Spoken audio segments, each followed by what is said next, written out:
धियो यो नः प्रचोदयात्।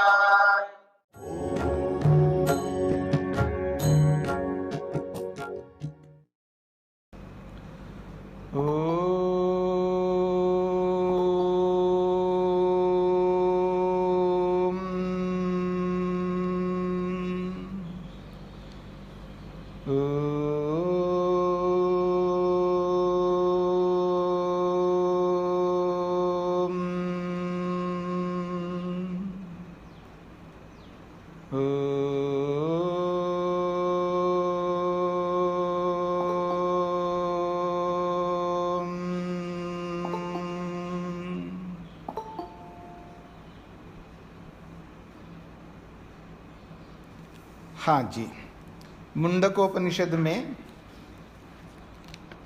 तृतीय मुंडक में प्रथम खंड को लेकर के विचार चल रहा है।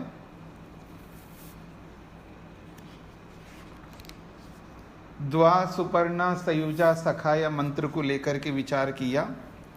समाने वृक्षे पुरुषो निमग्नो अनीशया शोचति मुह्यमानः दुष्टम यदा पश्यति अन्यम ईशानम अस्य महिमानम अति महिमानम इति वीतशोकः। शोक रहित होना जीवन का परम लक्ष्य है, यानी आत्मा शोक मुक्त। शोक का अर्थ होता है दुख। शोक जो शब्द होता है, ये व्यक्ति शोकाकुल है या शोकग्रस्त है, तो इसका अर्थ है दुख से युक्त है। शोक का अर्थ होता है दुख। तो दुख से मुक्त होना ये आत्मा का बहुत बड़ा लक्ष्य है। अब दुख को दूर करने के लिए आत्मा शरीर में आकर के अनेक जन्म लगा करके, एक जन्म नहीं अनेकों जन्म लगा करके ऐसी स्थिति को प्राप्त कर लेता है जिससे वो मुक्ति को प्राप्त करने का अधिकारी बन जाता है। और इसका ये भी अर्थ नहीं है कि जब अनेक जन्म लगते हैं तो ठीक है, इस जन्म में हम मेहनत नहीं करेंगे, अगले जन्म में देखेंगे। ये बात मन में नहीं लाना, क्योंकि वो अगला जन्म तो यही है। इसका ये अभिप्राय है कि प्रारंभ तो अभी करना है, ताकि इस जन्म का जो हमने प्रारंभ करके मेहनत करके कुछ उपलब्धि प्राप्त करेंगे तो अगले जन्म में वो और आगे बढ़ने का अवसर देगा। यदि इस जन्म में हमने ये सोचा कि ठीक है, जब मुक्ति तो अनेक जन्मों में मिलती है तो ठीक है, इस जन्म में कुछ हम करेंगे नहीं, अगले जन्म में देखेंगे, तो फिर वो अगला जन्म फिर आएगा नहीं। क्यों नहीं आएगा? अगला जन्म तो होगा, पर उस अगले जन्म में हमारा आधार तो नहीं रहा। मेरी बात को अच्छी तरह समझने का प्रयत्न करना। ये जो मन के अंदर भ्रांति रहती है ना व्यक्ति के अंदर, जब तक उस भ्रांति को दूर नहीं करेगा तब तक वो मेहनत नहीं कर पाएगा। जब इस जन्म में हमने यही विचार किया तो अगले जन्म में देखेंगे, इस जन्म में तो रहने देती, इस जन्म में तो जैसे है परिवार है, संबंध हैं, सब लोग छूट जाएंगे, ये तो मेरे लिए जंजाल है और मेरे को डर लगता है सब कुछ छोड़ना। और ये कोई बात हुई भला कि सब कुछ छोड़ करके वैराग्य को प्राप्त हो करके अकेले हो जाओ? तो इस जन्म में तो मेरे लिए संभव नहीं, इस जन्म में मैं कुछ नहीं करूँगा, अगले जन्म में देखेंगे। ठीक है, इस जन्म में हमने उसके लिए कुछ नहीं किया, अर्थात कोई हमारा आधार बेस नहीं रहा तो अगला जन्म तो होगा, वो तो निश्चित है, कोई रोक नहीं सकता। क्योंकि जो मृत्यु को प्राप्त होता है वो जन्म को प्राप्त अवश्य होगा। जो अमर होकर के जाता है, जो सीधा इस शरीर को छोड़ करके मुक्ति में जाता है, तो उसका तो अगला जन्म नहीं होगा। लेकिन जो मुक्ति की योग्यता ही नहीं प्राप्त की है तो उसकी मृत्यु हुई, इसका सीधा अर्थ है उसका अगला जन्म होगा। जैसा ही अगला जन्म होगा तो इसी जन्म के कर्मों के आधार पर होगा। तो इस जन्म के जो कर्म हमारे हैं वो मुक्ति के तो है ही नहीं है, कुछ भी नहीं है, आधार ही नहीं हमारे पास में। वही भोगों के हैं, वही संसार के ऐश्वर्यों का उपभोग करने के हैं। तो जब अगला जन्म आएगा उस अगले जन्म में भी हम यही बोलेंगे जो आज बोल रहे हैं। भाई जो आपके पास है वही कहोगे। आपने गोलगप्पे खाए तो दोबारा ही खाओगे ना, तिबारा खाओगे। आप परांठा खाए तो दोबारा खाएंगे, तिबारा खाएंगे। अपने कपड़े पहने हैं तो अगले दिन भी पहनेंगे। जैसा आज करोगे वैसा अगले दिन करोगे ना। आप व्यवहार को देखिएगा, आज पूरे दिन में जो जो आप करोगे वैसा वैसे ही तो अगले दिन करोगे। वही खाना खाओगे, वही कपड़ा पहनोगे, वही विचार करोगे, वही सोचोगे। तो जो संस्कार हमारे में मन के अंदर है, उन्हीं संस्कारों से प्रेरित होकर के हम आगे के कर्मों को करते हैं। जैसे हमारे मन में संस्कार है तो हम वो नहीं खाएंगे जो हम खाते नहीं हैं, हम वही खाएंगे जो खाते हुए आ रहे हैं। जो वेजिटेरियन है, जो शाकाहारी व्यक्ति है तो शाकाहारी करता हुआ जाएगा, मांसाहारी है तो मांसाहारी करता हुआ जाएगा। नहीं जी इस बार तो मेरे को खाने दो सबको, मछली को, उसको, इसको, ठीक है अगले जन्म में देखेंगे, अगले जन्म में नहीं खाएंगे, नहीं होगा, अगले जन्म में वही खाओगे। या आज तो मेरे को पीने दो सिगरेट, कल से बंद करूंगा, आप कल से नहीं बंद करोगे, आज ही छोड़ना पड़ेगा। आज ही थोड़ा, आप आधा पी करके छोड़ दो, ये पौना पी करके छोड़ दो, कुछ तो करना पड़ेगा आपको आज। नहीं जी आज पूरा पी लेता हूँ, आज पूरा पी लेता हूँ, जो शराब है, जो सिगरेट है, जो मांसाहार है, जो भी गलत काम है वो आज तो करने दो, कल से मैं ठीक करूँगा, वो कल नहीं आएगा। जो आज किया है वही अगले दिन करेंगे। संस्कार उसी के पड़ रहे हैं हमारे। ना करने के संस्कार रखेंगे, ना करने के संस्कारों को मन में बोएंगे तो अगले दिन में भी ना करने के संस्कार आपको प्रेरित करेंगे, फिर आप नहीं करोगे गलत काम को। तो ये सबके साथ लगाइएगा, तो ये मुक्ति के साथ भी लगेगी बात। इसलिए जो कुछ करना है इसी जन्म में करना है। ये अलग बात है कि हम कितना प्रतिशत करेंगे, ये एक अलग बात है। फिर अगले जन्म में उससे आगे बढ़ेंगे, पीछे नहीं हटेंगे। लेकिन इस जन्म में स्टार्ट तो करना है, प्रारंभ करके कुछ ना कुछ करना है। मरने से पहले कुछ करके मरना है, ऐसे नहीं मरना है। तो आइए, तो जब व्यक्ति को ये पता लग गया है कि मुक्ति को प्राप्त करना ही है, तो उसकी जो भी योग्यता बताई गई, अभी तक हमने उपनिषदों में जो जो पढ़ा है, तो वो सारी योग्यताओं को जब व्यक्ति अपने जीवन में धारण करता है, उस स्थिति को ध्यान में रख करके तीसरे श्लोक में बोला जा रहा है, यदा पश्यः पश्यते रुक्मवर्णम कर्तारम ईशं पुरुषं ब्रह्म योनिम तदा विद्वान पुण्यपापे विधूय निरंजनः परमं साम्यम उपैति। बहुत अच्छी बात कही है। यदा का मतलब जब अर्थात जब वो यम, नियम, आसन, प्राणायाम, प्रत्याहार, धारणा, ध्यान, ये सब चीज़ें अपने जीवन में उतारता है, और जो जो नियम हैं समाधि को लगाने के, ईश्वर दर्शन करने के, वो सब अपने जीवन में उतार करके अपने आप को उसके अनुरूप उसके अधिकारी बन जाता है। तो यदा जब समाधि के अधिकारी बन जाता है तो पश्य कहते हैं आत्मा को, क्योंकि ये देखने वाला, ये भी दृष्टा है। जैसे परमात्मा देखता है ऐसे ये भी देखता है। शरीर में बैठा रहता है और मन से, बुद्धि से, अहंकार से, इंद्रियों से, सबसे करवाता रहता है। ये बैठा रहता है, खाली देखता रहता है, करवाता रहता है, खुद नहीं करता ये। तो इसलिए पश्य, ये देखता है, दृष्टा है। तो यदा ये पश्य, ये आत्मा, देखने वाला, दृष्टा, पश्यते, परमात्मा को देख लेता है, समाधि में परमात्मा का दर्शन कर लेता है। यदा पश्यते, जब यह पश्य जीवात्मा पश्यते, परमात्मा को देख लेता है, यानी समाधि में क्या देखता है, रुक्म वर्णम, उसको रुक्म वर्ण के रूप में, यानी ज्योति स्वरूप में। अब ज्योति का अर्थ वो जो ज्योति आप समझते वो ज्योति नहीं, ज्योति का मतलब ज्ञान स्वरूप, तो उसको ज्ञान में ही देखता है। रुक्म वर्णम का मतलब है ज्ञान से परिपूर्ण प्रत्यक्ष करता है। और क्या अनुभव करता है, कर्तारम, वो कर्ता के रूप में, सृष्टि कर्ता के रूप में देखता है। इस संपूर्ण ब्रह्मांड को बनाने वाले के रूप में देखता है। ईशम, और स्वामी मानता है उसको। ईशम का अर्थ होता है स्वामी, मालिक। इस संपूर्ण ब्रह्मांड के स्वामी, वास्तविक मालिक जो है आप ही स्वामी, ऐसा मानता है। और पुरुषम, उसको पुरुष के रूप में, क्योंकि इस पूरे ब्रह्मांड में परिपूर्ण है, ये पूरा ब्रह्मांड ही ईश्वर में विद्यमान है, ऐसा उस परमात्मा को पुरुष के रूप में अर्थात नगर में, ब्रह्मांड में विद्यमान अनुभव करता है। इतना ही नहीं, ब्रह्म योनिम, उसको ब्रह्म का आधार, यानी यहाँ पर ब्रह्म शब्द है वेद, और योनि का अर्थ होता है आधार, कारण। वेद का कारण मानता है। जो भी वेद ज्ञान है उस पूरे वेद ज्ञान का वो कारण है, वो योनि है, वो आधार है, ऐसा मानता है।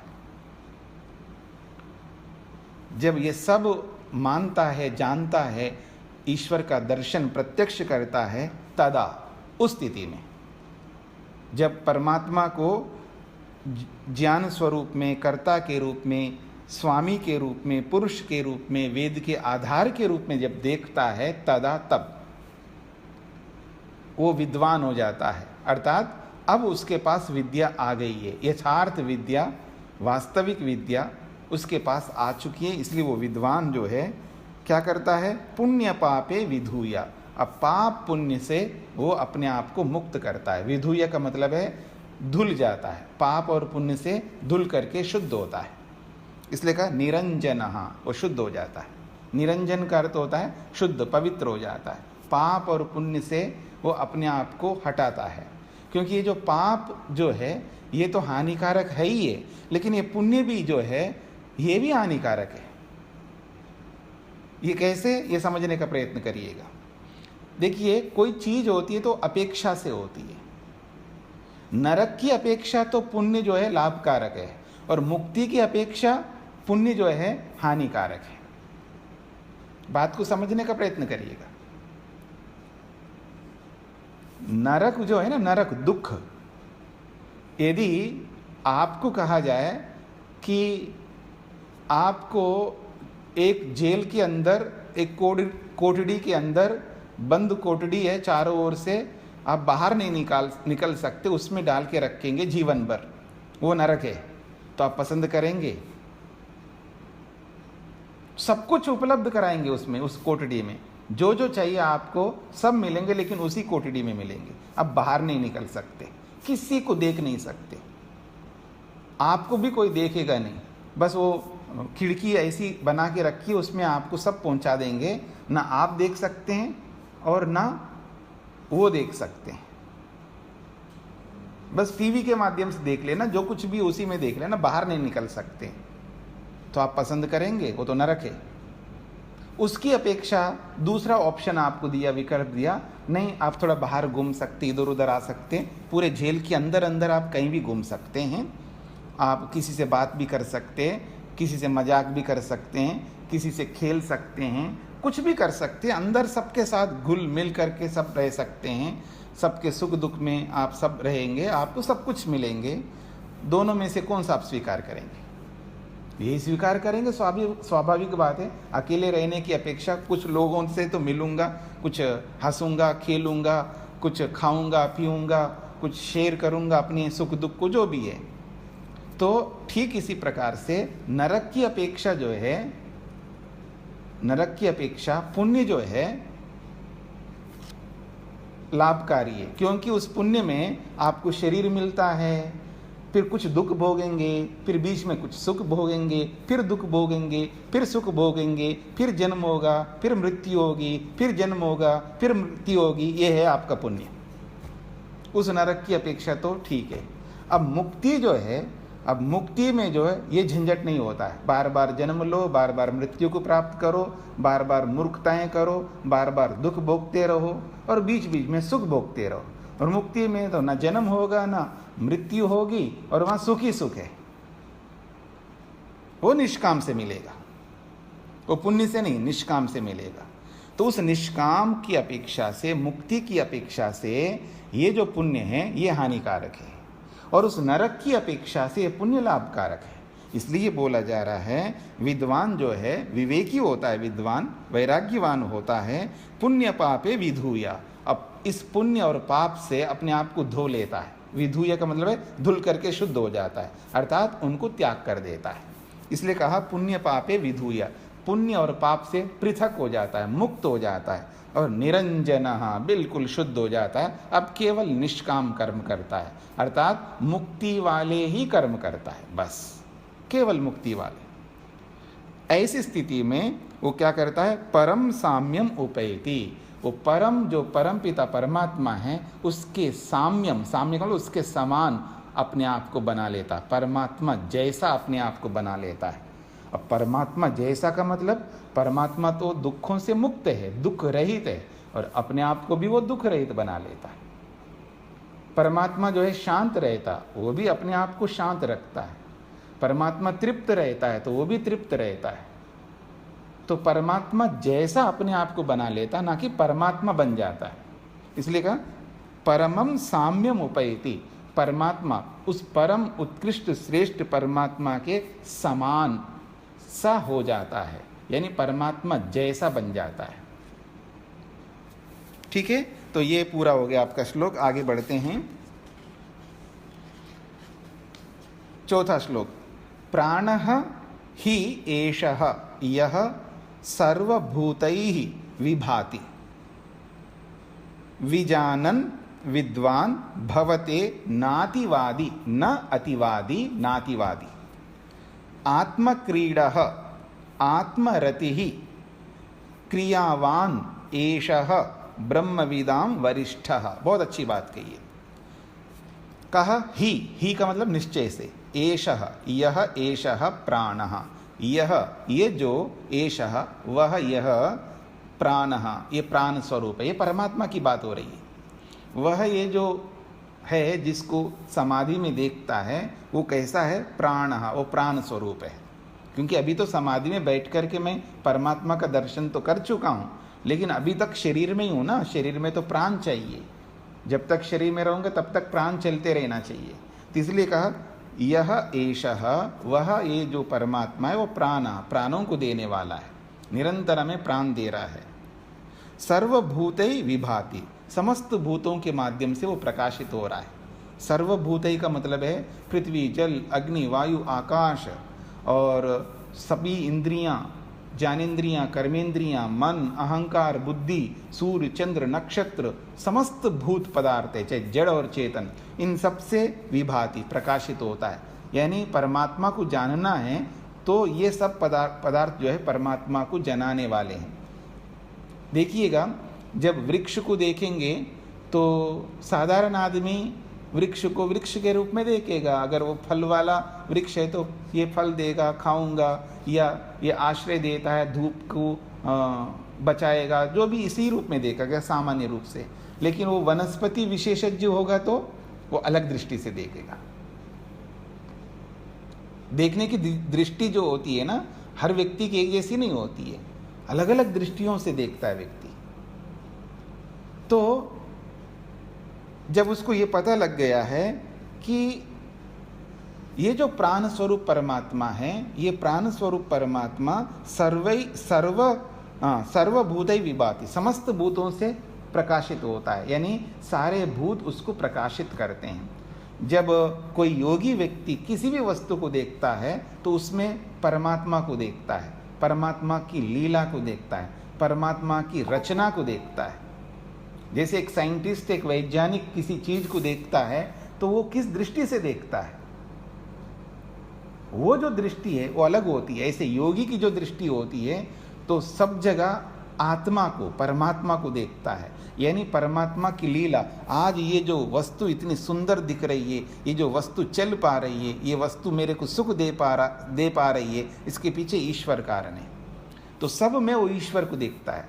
एकत्वम अनुपश्यता, आपने ईशोपनिषद में पढ़ा है, सब में, सभी भूतों में परमात्मा को ही अनुभव करता है। परमात्मा के कारण से समस्त ब्रह्मांड के पदार्थ जड़ चेतन जो है चलायमान है, क्रियाशील है। तो इसलिए कहा सर्वभूत ही विभाति, समस्त भूतों से वो प्रकाशित होता है। ऐसा इस बात को जो योगाभ्यासी विजानन जानता है, यानी ये प्राणों को देने वाला है और ये जो परमात्मा है समस्त भूत जड़ चेतनों के माध्यम से विभाति प्रकाशित होता है, क्योंकि सीधा सीधा यूं नहीं दिखाई देता है ना, इनके माध्यम से प्रकाशित होता है। ऐसा विजानन जो जानता है, कौन? विद्वान, विवेकी, तो वो न अतिवादी भवते, वो अब अतिवादी नहीं बनता है। वो बिना मतलब टिप्पणियां नहीं करता है किसी के बारे में, बिना सोचे समझे लोग जो है टिप्पणियां करते हैं ना, बहुत शौक होता है लोगों को, न समझते हैं, न जानते हैं, न इन्वेस्टिगेशन करते हैं, बस सुनी सुनी बातों पर जैसा देखा जाता है सामने, देखे हुए को देख करके ही जो सामने दिखाई देता है उसको देख करके बस टिप्पणियां करते हैं, अपना स्टेटमेंट देने लगते हैं, ये ऐसा है, वो ऐसा है, ये सरकार वैसा है, फलाना है, ये आदमी ठीक नहीं है, वो गलत है, जो भी कुछ भी बोलना है उनको, कोई इन्वेस्टिगेशन नहीं, कोई खोजबीन नहीं, कोई यथार्थता को समझना नहीं है, बस बोलना है। व्यक्ति को बहुत शौक होता है बोलने का, और भारतीय व्यक्ति को तो सबसे ज़्यादा शौक होता है बोलने का। उसको ऐसा लगता है जैसे मोटी भाषा में बोले उसको खुजली होती है, बिना बोले वो खाली शांत नहीं रह सकता है, और सलाह ऐसा देता रहता है जैसे कि बहुत बड़ा कुशल व्यक्ति है उस विषय में, ऐसी सलाह देता है कि वो सब कुछ उसी को पता है, सामने वाले को कुछ नहीं पता है। तो बताने में, दूसरों को सलाह देने में और अपना स्टेटमेंट देने में वो इतना उतावला होता है, बस पूछिएगा मत। तो इसलिए वो अतिवादी नहीं बनता, क्योंकि उसको पता लग गई वास्तविकता, इसलिए वो शांत हो जाता है। ऐसी टिप्पणियां नहीं करता है, ऐसे स्टेटमेंट नहीं देता है, ऐसे बिना पूछे बोलता नहीं है, जहाँ आवश्यक है वहीं बोलता है। ये सारी बातें उसके जीवन में इसलिए आती है क्योंकि वो ठहराव आता उसके अंदर, एक धैर्य, क्योंकि उसका नाम है धीर, याद रखना, बार बार आता ना धीरः, धीर पुरुष ही परमात्मा को जान पाते हैं, बहुत धैर्य रखते हैं, इसलिए वो न अतिवादी भवते, फिर वो अतिवादी नहीं बनता है, ऐसे अनाप शनाप नहीं बोल सकता फिर वो, चाहे वो ईश्वर के बारे में हो, चाहे स्वयं के बारे में हो, या अन्यों के बारे में हो, या सृष्टि के बारे में हो। ये इसका अर्थ है। फिर वो करता क्या है? फिर आत्मक्रीड़ा, वो अपने आप से खेलता है, ये अपने आप को समझने में लगा हुआ। आत्मक्रीड़ा का मतलब है वो अपने आप से खेलना, यानी अपनी इच्छा से, अपने प्रयत्न से, अपने ज्ञान से, जो भी आत्मा के अंदर 24 गुण है ना, उनको जानना बहुत जरूरी होता है। तो उन सारे गुणों में वो खेल रहा है, यानी उन गुणों को समझने में लगा हुआ, इसलिए कहा आत्मरति ही, वो आत्मा में ही रत रहता है, चाहे वो स्वयं में हो चाहे परमात्मा में हो। तो आत्मरति बनता है, यानी आत्मा में रमन कर रहा होता है, यानी आत्मा परमात्मा को जानने में लगा हुआ होता है, क्योंकि उसके सारे काम हो गए ना, जो कर्तव्य करने थे वो सारे हो चुके हैं, इसलिए अब उसका एक ही मात्र कर्तव्य है अपने आप को और परमात्मा को समझने की। उस व्यक्ति की बात हो रही है, इसलिए कहा क्रियावान एषः ब्रह्मविदाम वरिष्ठा। क्रियावान, अब खाली नहीं रहता, वो क्रियावान है, अर्थात निष्काम ही निष्काम करता रहता है। बस उसका एकमात्र उद्देश्य है, अपना तो हो गया, अब निष्काम कर्म करता है, और ईश्वर का आदेश है कि निष्काम कर्म करो, तो बस क्रियावान, वो निष्काम कर्मों में लगा रहता है रात दिन, जब करने का वक्त आता है। तो ऐसा उस व्यक्ति को कहा जा रहा है ब्रह्मविदाम वरिष्ठा, ब्रह्म को जानने वालों में, ब्रह्मविदाम का मतलब है ब्रह्मविद, ब्रह्म को जानने वालों में वो वरिष्ठ, श्रेष्ठ बन जाता है, उत्तम बन जाता है। ये 4 श्लोक में बात कही है। अब ये जो स्थिति है कि बताया कि जब वो आत्मा परमात्मा को देख लेता है और देख करके ऐसा ऐसा होता है, तब जाकर के उसके सारे दोष धूल हट जाते हैं, पाप पुण्य धुल जाते हैं और निरंजन बन जाता है। फिर वो उस परमात्मा के साम्यता को उसके समान बन जाता है। ये जो बातें कही है ना, ये कैसे बनेगा, ऐसा वहाँ तक कैसे पहुँचेगा, उसका एक झलक दिखाया जा रहा है अगले श्लोक में, एक उदाहरण के रूप में बताया जा रहा है।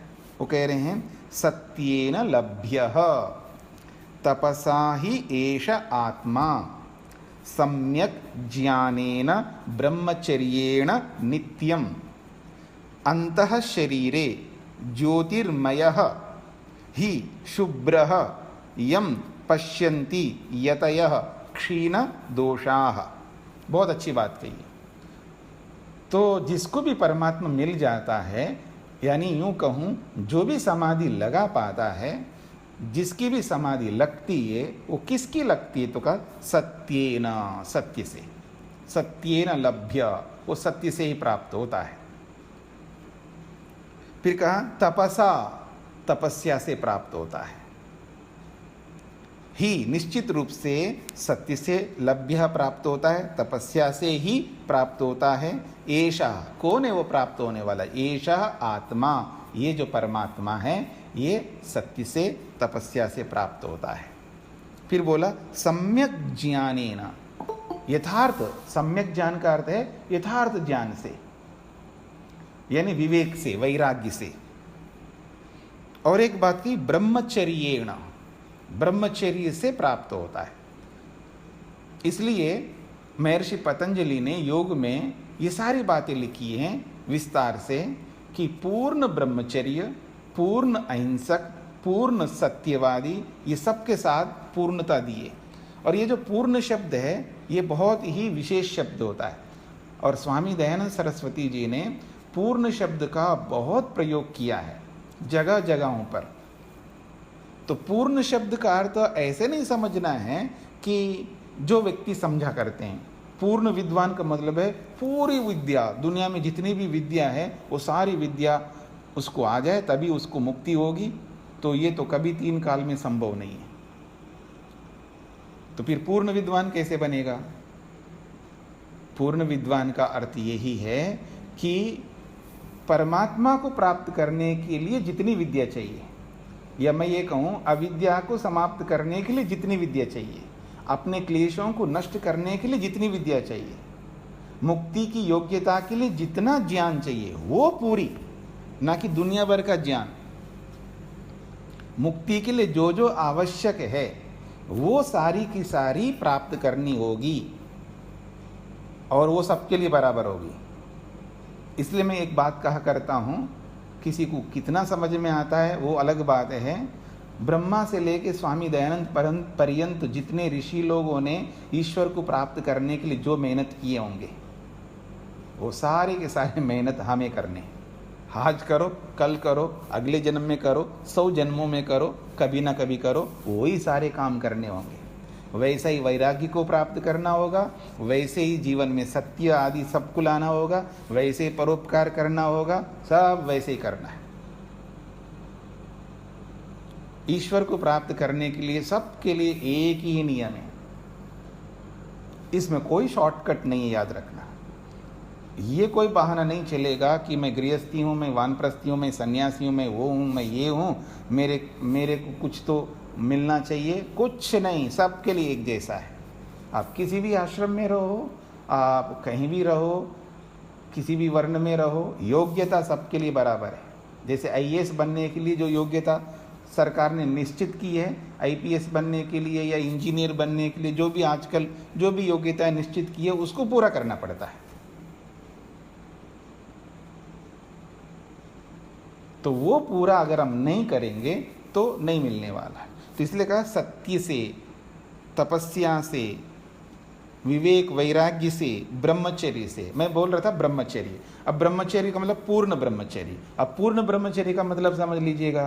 पूर्ण ब्रह्मचर्य का मतलब है, अब गृहस्थी पूर्णता को ये सोचे कि अब संतानोत्पत्ति करे नहीं, अगर करेंगे तो ब्रह्मचर्य तो टूट गया, ऐसा उसको लगता है। नहीं, आपको समझना चाहिए, स्वामी दयानंद सरस्वती जी ने भी ये कहा है कि गृहस्थ ब्रह्मचारी,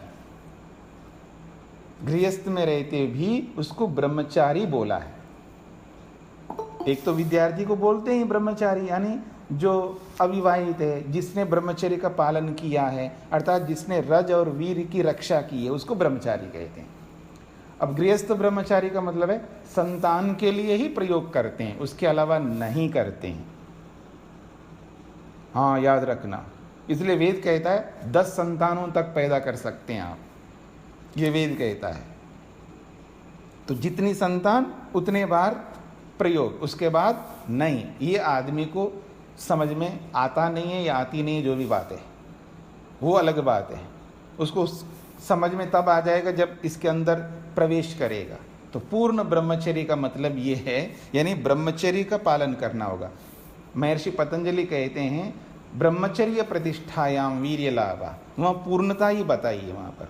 और वो ब्रह्मचर्य की प्रतिष्ठा चाहे वो गृहस्थी हो, वानप्रस्थी हो, सन्यासी हो, कोई भी हो। हाँ, जिसने विवाह नहीं किया वो प्रयोग नहीं कर सकता, लेकिन जिसने विवाह किया है वो संतान के लिए प्रयोग करता है। बाकी चीज के लिए भौतिक भोगों की दृष्टि से या क्षणिक सुख के लिए वो प्रयोग नहीं कर सकता। इतना सामर्थ्य लाना होगा, जिस दिन आएगा उसी दिन हम ईश्वर की ओर बढ़ेंगे। इस गृहस्थी में बढ़ें, अच्छी बात है, तो अगले जीवन में फिर गृहस्थी बन के फिर बढ़ो, या किसी न किसी जन्म में ऐसे गृहस्थी बनना होगा जैसे राम बने या कृष्ण बने या और भी बड़े लोग बने जो आप इतिहास में देखते हैं, वैसे ही हमको बनना पड़ेगा। याद रखना, इसमें कोई विकल्प नहीं है। ये ही पूर्ण ब्रह्मचर्य का मतलब। तो कहा जा रहा है कि अंतः शरीरे, और वो प्राप्त होता कहाँ है, परमात्मा का दर्शन कहाँ होता है, कहा अंतः शरीरे, शरीर के अंदर ही होता है। और कैसा है वो, ज्योतिर्मय, आनंद से परिपूर्ण है। ये बीच बीच में लोग रिक्वेस्ट क्यों भेजते हैं, समय पर आते नहीं हैं, बीच बीच में परेशान करते रहते हैं। तो प्रारंभ में आके ज्वाइन होना चाहिए। और अगर ऐसा लगता है कि आप बीच में कट गए हैं तो आप लिखिएगा ना पहले, जी मेरा कट गया है और मेरे को ज्वाइन कर लीजिएगा। तो आपको ज्वाइन करने के लिए व्यक्ति का दिमाग जाएगा तो सुनेगा नहीं। जो भी आपको एडमिट करने वाले हैं वो आपको एडमिट करे या पाठ को सुने, आप सोचिएगा। तो इसलिए कृपा करके व्यवधान उत्पन्न ना करके प्रारंभ में आकर के ज्वाइन हो जाइएगा। और किसी कारण से बीच में कॉल कट जाता है तो आपको लिखना है कि जी मेरा कट गया है। लिखने का मतलब इसी पे गूगल मीट पे ही लिखने का ऑप्शन है, वहाँ पर आप लिखिएगा मेरा कट गया, मेरे को ज्वाइन करिएगा। तो तब तो बात समझ में आती है। आप अभी आधा घंटा हो चुका है, आप फिर भी आप रिक्वेस्ट भेजते जा रहे हैं मेरे को ज्वाइन करो ज्वाइन करो, तो आपको ज्वाइन करने में वो लगेंगे सुनने वाले, तो फिर पाठ कैसे सुन पाएंगे। इसलिए आपको समझ करके चलना चाहिए, ठीक है जी। तो आगे बढ़ते हैं हम लोग। तो ज्योतिर्मय, क्योंकि ये काम एक ही व्यक्ति को दिया हुआ है जो एडमिट करने का, ठीक है। अब दूसरे व्यक्ति को देंगे या तीसरे व्यक्ति को देंगे, वो लोग भी यही काम करते रहेंगे, बीच बीच में एडमिट करते रहेंगे, तो उनको व्यवधान होता है, वो एकाग्र नहीं हो पाते हैं, तो उनको आप दुख देने वाले बन जाएंगे। और जिस मुक्ति के लिए हम लोग ये सारा प्रयास कर रहे हैं, तो अहिंसा का पालन ना होकर के हिंसा होने लगेगी फिर, याद रखना। तो हिंसा जो है ना वो 81 प्रकार की होती है, याद रखिएगा। हिंसा जो है 81 प्रकार की होती है। अगर किसी कारण से आप नहीं आ पाए तो बंद करो, आधा घंटा हो गया तो आप क्यों आके ज्वाइन होना चाहते हैं, मत वो ना ज्वाइन। आपको रिकॉर्डिंग आता है, सुन लेना फिर बाद में बैठ करके। आप इतने लेट आकर के आप ज्वाइन करने के लिए क्यों आप बार बार आप रिक्वेस्ट भेजते हैं। अगर आपको लेट हो गए किसी कारण से, किसी का भी हो सकता है, तो बीच में आकर के उनको दुख देने की बजाय आप बाद में आराम से उस रिकॉर्डिंग को सुनते रहिएगा, बहुत अच्छा रहेगा आपके लिए। और मेरा ऐसा बोलना आपको अगर अच्छा नहीं लगे तो मैं इसमें कुछ नहीं कर सकता, ताकि मैं भी ये चाहता हूँ कि जो भी एडमिट करने वाले हैं वो शांति से एकाग्र होकर के सुने। चलिए, तो मैं आगे बढ़ता हूँ। ज्योतिर्मय, वो जो परमात्मा है, जो अंतः शरीर है, जो शरीर के अंदर ही उनका दर्शन होता है, वो ज्योतिर्मय यानी आनंद ज्ञान से परिपूर्ण है। और शुभ्र, वो बहुत शुद्ध हैं। ऐसे उस शुभ्र ज्ञान से परिपूर्ण आत्मा को यतया, यति कहते हैं सन्यासी को, यतया। क्योंकि देखिएगा, आप गृहस्थ में रहो, चाहे ब्रह्मचर्य आश्रम में रहो, चाहे वानप्रस्थ में रहो, चाहे किसी भी आश्रम में रहो, किसी भी वर्ण में रहो, यति तो बनना पड़ेगा, सन्यासी तो बनना पड़ेगा। सन्यासी बनने का मतलब है त्याग करना पड़ेगा। सन्यासी का मतलब लाल कपड़ा ही पहनना ये जरूरी नहीं है। हाँ, बाबा जी ने बोल दिया लाल वस्त्र पहनना जरूरी नहीं है, तो किसी के मन में ये आ जाए ठीक है जी हम बिना लाल वस्त्र पहने घर पे रह करके मुक्ति को प्राप्त करेंगे। नहीं, घर पे रह करके तो कर ही नहीं सकते। हाँ, याद रखना, आपको अब अच्छा लगे बुरा लगे, मैं खोल रहा हूँ मैं अपनी बात को, अपनी मतलब शास्त्र की। घर पे बैठ करके तो आप प्राप्त 3 काल में नहीं कर सकते, आपको छोड़ना ही पड़ेगा, त्याग करना ही पड़ेगा। ठीक है, आप लाल वस्त्र नहीं पहनते हैं, हमें कोई आपत्ति नहीं, लेकिन घर तो त्याग करना पड़ेगा जब आपको वैराग्य हो। क्योंकि वैराग्य जब होता है ना व्यक्ति को, तो वैराग्य होते हैं तो फिर ये नहीं देखता मैं कपड़ा पहनूंगा, मैं ये नहीं छोड़ूंगा, वो नहीं करूंगा, जो जो करना पड़ता है ना अपने आप होते रहेंगे वो। उसमें आपको कोई कहने की ही जरूरत नहीं है। किसी को कहना पड़ रहा है इसका मतलब उसको तो विवेक वैराग्य नहीं हुआ। किसी ने प्रश्न किया था, अभी बीच में वो अब आ गया तो मैं अभी बोल देता हूँ कि राम तीर्थ के बारे में किसी ने प्रश्न किया था आप में से, तो कहने लगे कि जब उनको वैराग्य हो गया, वो छोड़ के जा रहे, तो उनकी पत्नी ने कहा मैं भी साथ चलूँगी, वो भी साथ चल पड़ी। और जब ऋषिकेश या हरिद्वार पहुँचे तो उन्होंने कहा कि ये सारा सोना चांदी जो पहन के रखा है क्या काम आएगा, उसको गंगा में बहा दे। उसमें गंगा में बहाने के लिए बोला तो उसने थोड़ा रोका, सोचा कि ये कैसे कीमती चीज़ नहीं, उसने कहा होगा, फिर बहा दिया। फिर कालांतर में फिर बोला ये जो बच्चे को हाथ में चिपका के क्यों रखी, इसको भी गंगा में बहा दो।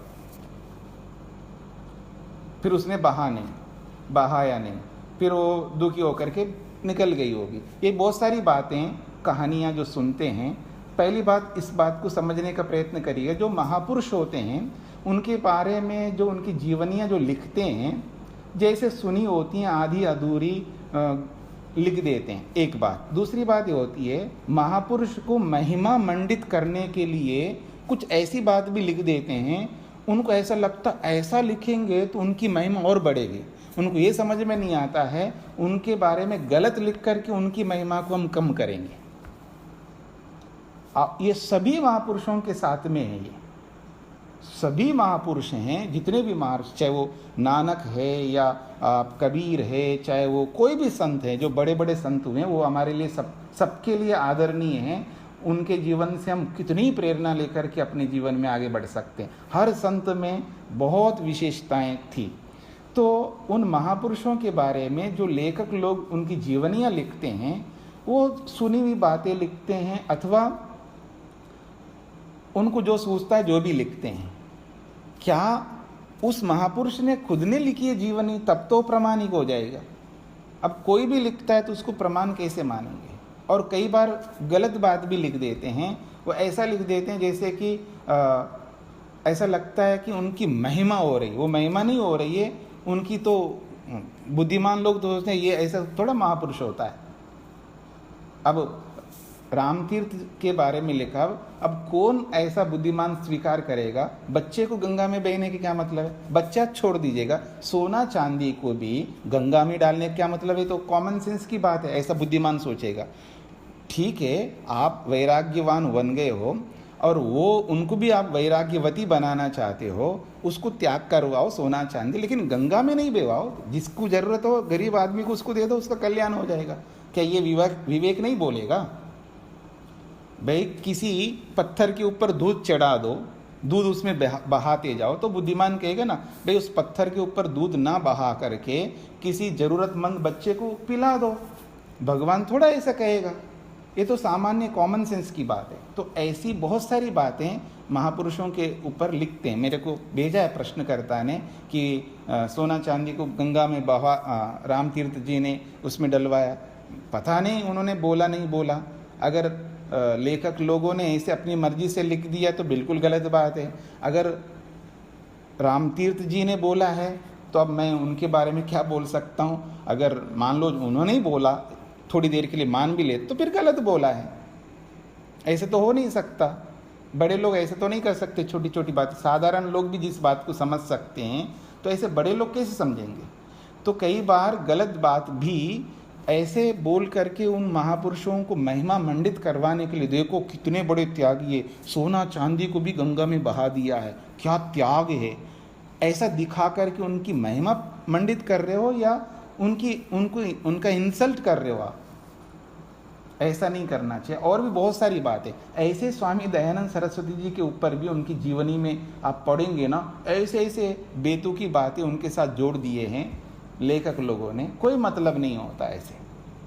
तो कोई भी महापुरुष हो, उस महापुरुष को महापुरुष के रूप में प्रस्तुत करो। अगर आपको प्रस्तुत करना आता है, नहीं आता है तो बुद्धिमान लोगों के बीच में उनको इंसल्ट मत करो, ये ऐसा सोचना चाहिए। तो विवेक ये नहीं होता है कि एक साधारण बात को भी साधारण व्यक्ति जान रहा है और जो बहुत बड़े महापुरुष हो वो नहीं जानता उस साधारण बात को, ऐसा कभी नहीं हो सकता। तो महापुरुष होते हैं, वे ऐसे महापुरुष नहीं बने।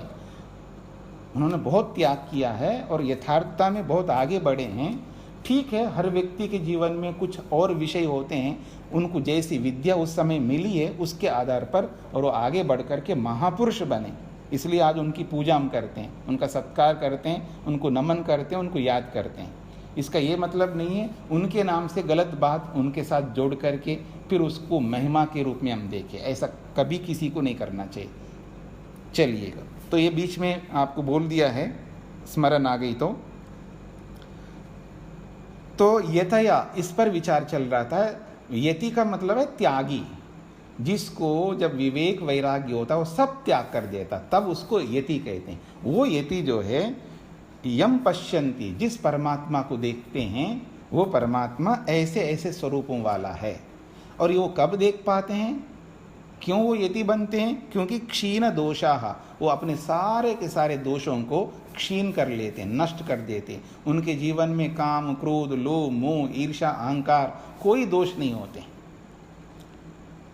उनको ऋषि ही नहीं कह सकते। मैंने पहले भी बोला ऋषि दो प्रकार के होते हैं, एक पढ़ने पढ़ाने वाले भी ऋषि होते हैं, लेकिन जो प्राचीन जो बड़े बड़े ऋषि हुए हैं जिनके ग्रंथों को हम पढ़ते हैं वो कामी, क्रोधी, लोभी ऐसे बिल्कुल नहीं होते हैं। उनके अंदर अगर वो दोष होते फिर वो ऋषि नहीं हो सकते। सुनते ध्रुवा ऋषि को बहुत गुस्सा आता था और विश्वामित्र भी बह गए थे। ये तो सब ऐसे सुनी सुनी बातें उनके साथ ऐसे जोड़ दिया लोगों ने अपनी। कई बार क्या होता है, मेरी ओर देखिएगा, मेरे को अगर झूठ बोलना पसंद आता है, मैं भी कभी कभी अवसरवादी बनकर के झूठ बोलूँगा। अब मेरे से कोई पूछे, एक एग्जाम्पल उदाहरण दे रहा हूँ जी, कभी ऐसी परिस्थिति आ जाए, विकट परिस्थिति आ जाए, ऐसी आपत्ति आ जाए तो झूठ बोलने में क्या अर्ज है? हाँ बिल्कुल, ऐसी परिस्थिति में बोल देना, क्या फर्क पड़ता है। तो मैं यही बोलूँगा ना, क्योंकि मैं पसंद करूँगा, जो मैं करूँगा वही तो आपको बताऊँगा। अगर मैं कभी ऐसा नहीं करूँगा तो यही बोलूँगा नहीं बोलना चाहिए झूठ, चाहे कितनी आपत्ति हो। भगवान ने बुद्धि किस लिए दी है? उस आपत्ति को संभालने का दिया है। ये जो बुद्धि दिया है उस बुद्धि का उपयोग करना होता है कि इतनी अच्छी बुद्धि का उसी विकट परिस्थिति में तो उपयोग करना है, और वहीं फेल हो जाओगे तो फिर उस बुद्धि का क्या मतलब हुआ? मेरी बात को समझने का प्रयत्न करना। यदि ऐसी कोई परिस्थिति आ जाए वहाँ पर ही हमारी परीक्षा होगी। साधारण स्थिति में परीक्षा का मतलब क्या होता है? आपको कोई खाने में समस्या नहीं है, सोने में समस्या नहीं है, रहने में समस्या नहीं है और किसी प्रकार का कोई ऐसी बाधा नहीं है, तो आप उस समय सत्य बोल रहे हैं तो साधारण सी बात है, कोई भी बोलेगा। परीक्षा तो वही होगी ना जब आपको खाने को नहीं मिल रहा फिर भी आप झूठ नहीं बोल रहे। तो आप या कोई भी हम सब में से कि विकट परिस्थितियों में ही अपने सिद्धांतों पर हम खरे उतरें, तब हम पास होंगे, सफल होंगे। ऐसी छोटी मोटी चीज़ों में हम अपने आप को विचलित कर लें और हम कुछ भी करने लग जाएं तो फिर हम फेल हो जाएंगे। ऐसा कभी नहीं हो सकता। इसलिए कहा सत्येन लभ्य, सत्य से मिलेगा, असत्य से नहीं मिल सकता। और इस सत्य को पूर्ण रूप से पालन करना है। अब यहाँ पूर्णता ऐसे नहीं, विद्या की दृष्टि से नहीं देखना है कि हाँ विद्या का मतलब सारी विद्या नहीं, जितनी ज़रूरत है, और मुक्ति के लिए जितना सत्य ज़रूरत है उतना ही सत्य बोलो, बाकी झूठ बोलो। इसका ये मतलब नहीं होता है। हाँ याद रखना, हाँ मेरा दुरुपयोग मत करना मेरी बात का। मतलब जहाँ लागू होती है वहीं लागू होगी, हर जगह नहीं लागू होती है पूर्णता। तो यहाँ सत्य का मतलब पूर्ण सत्य बोलना होगा, यहाँ कोई विकल्प नहीं है। इसलिए अहिंसा, सत्य, अस्तेय, ब्रह्मचर्य, इन सबको महाव्रत बोला है, याद रखना। इसमें कोई विकल्प नहीं है, यानी चाहे वो गृहस्थी हो, चाहे सन्यासी हो, चाहे कोई आश्रमी हो, सबको पालन करना पड़ेगा और नियमों के अनुसार, शास्त्रों के अनुसार, विधि विधान के अनुसार। गृहस्थ आश्रम के लिए जो नियम है उनका पालन करते हुए हम मुक्ति तक पहुंच सकते हैं। ब्रह्मचर्य आश्रम में रह करके ब्रह्मचर्य आश्रम के पालन करते हुए भी मुक्त। सभी आश्रमों को मुक्ति के लिए बनाया है, सभी वर्णों को मुक्ति के लिए बनाया। और आप लोगों में से बोला है ना कि ये जो वैराग्य शब्द जो है ना, आदमी को हमेशा परेशान करता रहता है कि बच्चे हैं जी, छोटे मोटे बच्चे हैं, अब वैराग्य हो गए, उनको छोड़ के जाएगा तो उनका क्या हालत होगी। ये उस व्यक्ति के लिए समस्या है जो इस बात को नहीं समझता है।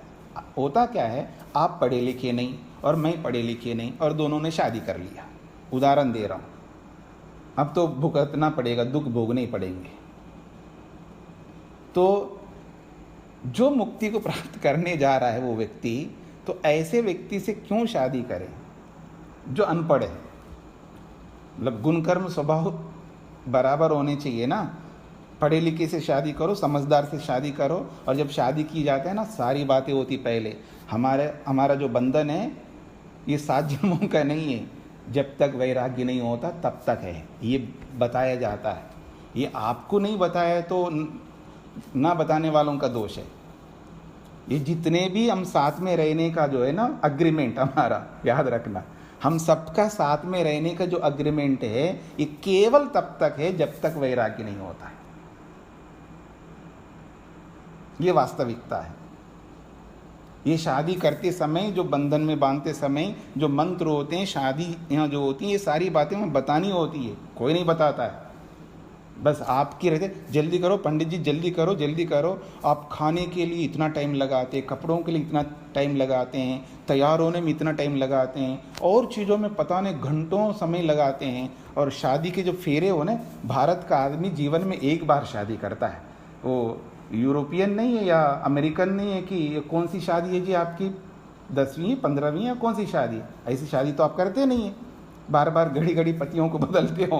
और जीवन में एक बार तो करना भले आदमी जीवन में। हाँ, याद रखना, अभी भी कोई बच्चे शादी करने वाले हैं, तैयार बैठे हैं, जो करवाना चाहते हैं, वो लोग याद रखे तो भाई जीवन में एक बार शादी हो रही है, तसल्ली से बैठ करके वर वधू समझो शादी क्या होती है, बार बार नहीं होती।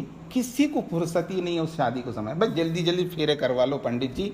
वो भी ऐसे समय में करवाते हैं, सब चले जाते हैं। वो लड़की के माँ बाप और लड़के के माँ बाप 2 4 5 10 लोग भी रहते हैं, वो भी बिल्कुल थके आरे मंदे, पता नहीं आधी रात को कब करते होंगे वही जाने। ऐसी क्या शादी करते हैं, कौन सी ऐसी जल्दी पड़ी है। ऐसे लोग कैसे समझ सकते हैं जी वैरागी को। अब बुरा मत मानना, नहीं समझ सकते ऐसे लोग। इसलिए वैरागी को समझना है तो शादी को समझना, तो वैरागी समझ में आएगा। जीवन को समझो तो वैरागी समझ में आएगा। गृहस्थ को समझो तो वैरागी समझ में आएगा। ब्रह्मचर्य को समझो, विद्यार्थी काल को समझो तो वैरागी समझ में आएगा।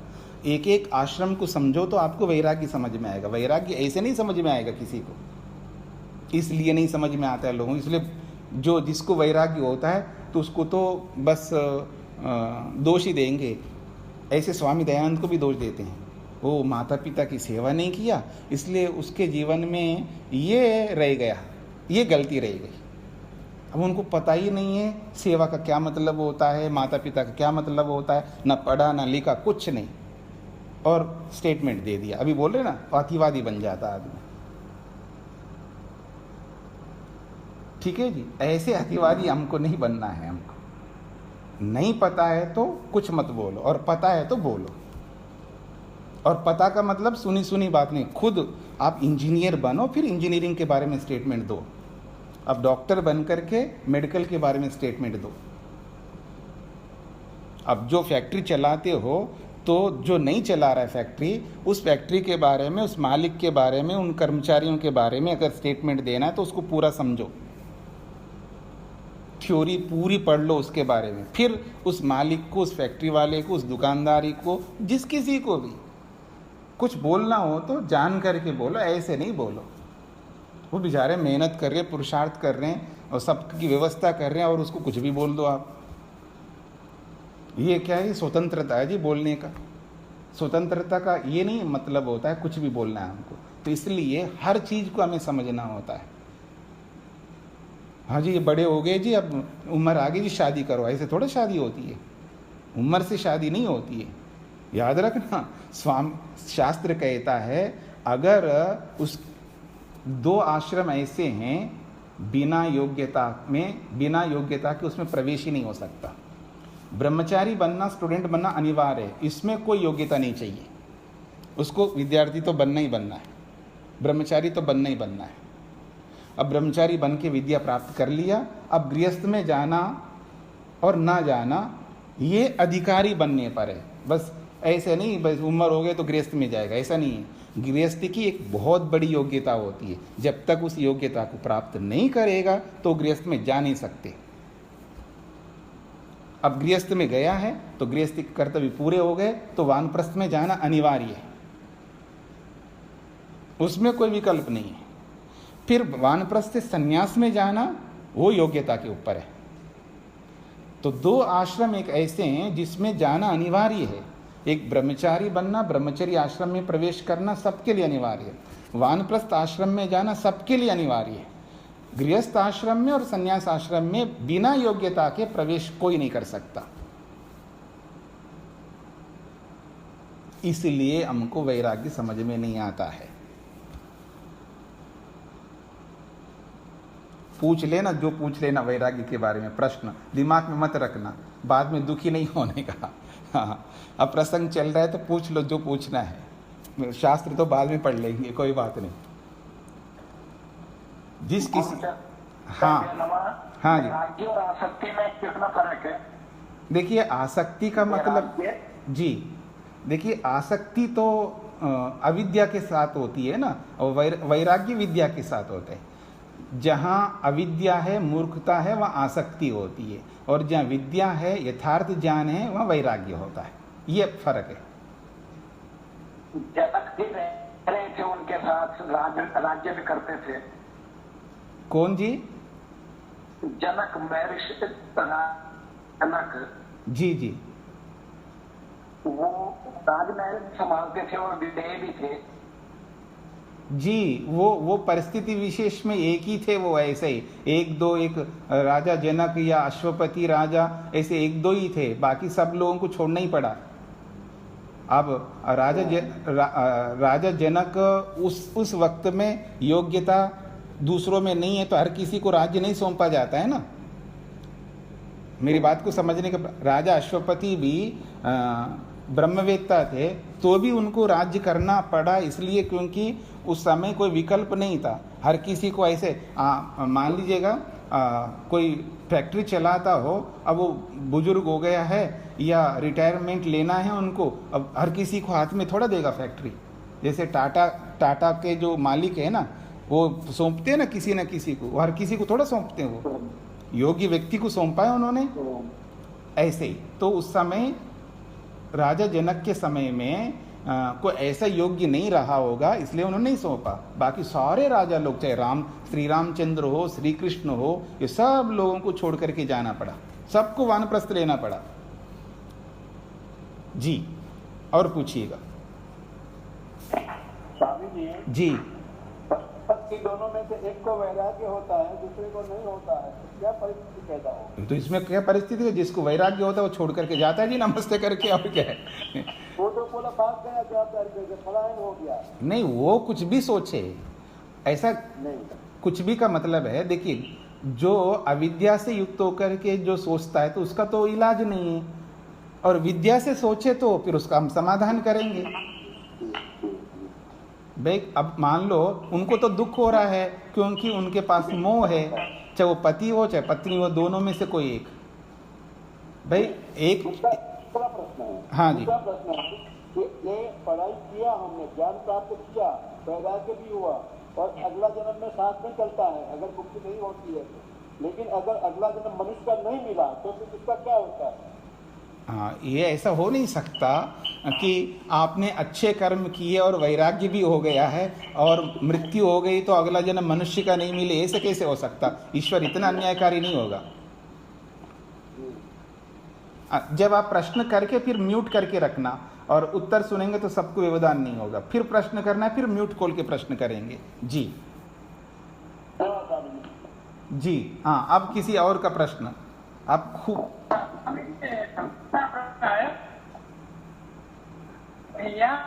में तो हम पारिवारिक यज्ञ में प्रवचन करें तो विवाह के बाद ये है उचित रहेगा न ऊपर वस्तु को आपका संबंध सबकी है सबकी है। हेलो तो बहुत दिक्कत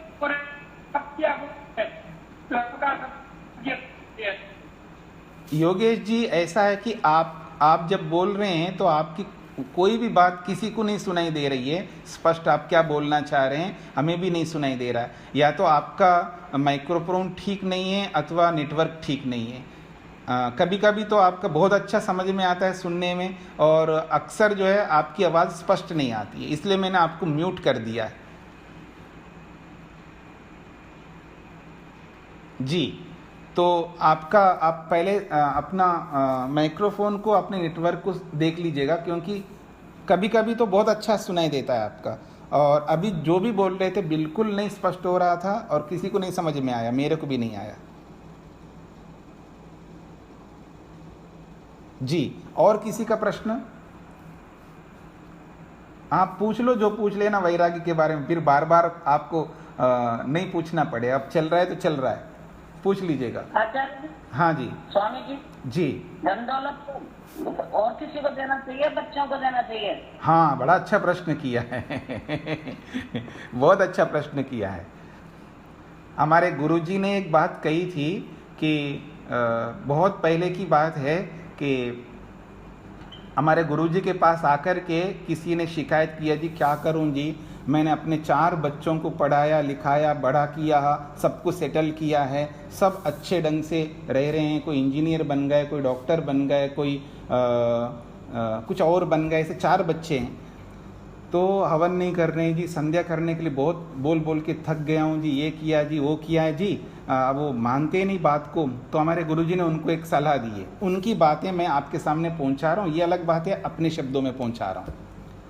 तो उन्होंने कहा एक काम करो, सबको इकट्ठा करो, अपने बच्चों को सबको इकट्ठा करो, उनकी पत्नियों को, फिर उनके बच्चों को, सबको इकट्ठा करके बिठाओ, और जो आपने बहुत बड़ा मकान बनाया है ना, तो उनको बोलो अब मेरा काम हो गया, मेरे कर्तव्य पूरे हो गए, अब मैं वानप्रस्थ लेने जा रहा हूँ, और ये जो मकान है इसको मैं आर्य समाज को दान देता हूँ, ऐसे उनको बोल देना। तो अब आज के ज़माने में इतना बड़ा मकान, बड़े मेट्रो नगर में जिसका मकान हो और वो आर्य समाज को दे, तो हम क्या करेंगे? बच्चों में हलचल मच गई, क्या पापा क्या हो गया, हमारे से क्या गलती हो गई? गलती तो बहुत बड़ी गलती, आप मेरी बात को तो मान नहीं रहे, संध्या नहीं करते, हवन नहीं करते। तो उन्होंने कहा जी अब आज से संध्या करेंगे, हवन करेंगे। कुछ समझ में आया? तो कहने का अभिप्राय है, कोई भी वस्तु किसी को दी जाती है तो योग्य व्यक्ति को दी जाती है। अयोग्य व्यक्ति, मेरा बेटा हो किसी का बेटा हो, नहीं दिया जाना चाहिए। अयोग्य को देंगे तो उसका विनाश होगा, उसका दुरुपयोग होगा, और योग्य व्यक्ति को दिया जाएगा तो उसका सदुपयोग होगा, चाहे मेरा बेटा हो चाहे किसी का बेटा हो। ये समाधान है। हाँ जी। हाँ जी स्वामी जी, नमस्ते जी। स्वामी जी, वैराग्य के बारे में पूछना चाहता हूँ कि हमें पता लगेगा वैराग्य के बारे में कि इसे बोला जाता है कि ये विवेक की परिकाष्ठा है जी। तो उससे पहले हम किसी भी वर्ण में होंगे, उसके अंदर हमारी पूरी तरह से पूर्णता होगी, परफेक्टनेस होगी, तभी ये लक्षण होगा ना कि हम वैराग्य की ओर बढ़ रहे हैं। बिल्कुल ठीक है, क्योंकि सबसे पहले देखिए, वैराग्य हर किसी को वैसे नहीं होता। वैराग्य के पीछे विवेक चाहिए, और विवेक के पीछे थ्योरी चाहिए, शास्त्र पढ़ने होंगे, यानी विद्या पढ़नी होंगी। बहुत सारी विद्या जब तक नहीं पढ़ेंगे तो उसको वैराग्य नहीं होता है। और जिनको होता है ना, जो लोक में बोला जाता है इसको वैराग्य, वो उसको वैराग्य नहीं कहते हैं। वो थोड़ा बहुत हो जाता है हर व्यक्ति को, जैसे स्मशान में जाते तो होता है ना वैराग्य, ऐसा वैराग्य लोगों को। और ऐसे छोटे छोटे वैराग्यों को लेकर के घर छोड़ के जाते हैं तो पीछे भी जो लोग भी गए हैं, महापुरुष लोग भी घर छोड़ करके गए हैं, वो छोटे छोटे वैराग्यों के कारण से बाद में जाकर के उन्होंने मेहनत किया और महापुरुष बन गए। और आजकल के लोग छोटे मोटे वैराग्यों को लेकर के घर छोड़ करके जाते हैं तो भटकते रहते बेचारे।